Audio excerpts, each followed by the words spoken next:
Пеколни температури. Западна Европа се соочува со топлотен бран, незапамтен во последните години.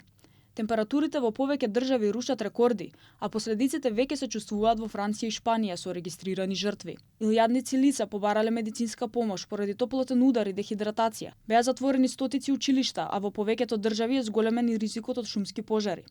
Во Франција се пријавени најмалку 48 смртни случаи, се удавиле откако панично скокнале да се разладат во реките и езерата низ земјата. Топлотниот бран влија и врз економијата.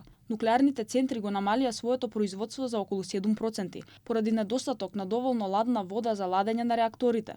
Јавниот превоз е ограничен и се откажуваат спортски настани на отворено.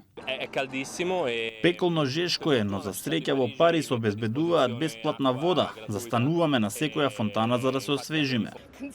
Глобалното затоплување навистина загрижува. Ја загрижува иднината на цела Европа.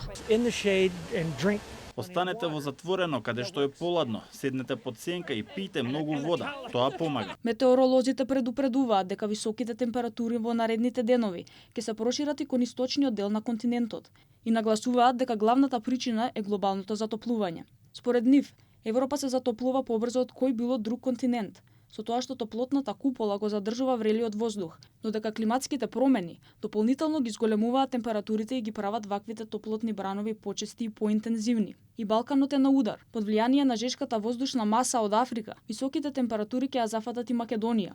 Во наредните денови се очекуваат температури до 39 степени, поради што се препорачува избегнување престој на сонце од 10 до 17 часот, внесување повеќе течности и посебна грижа за постарите лица, децата и хронично болните.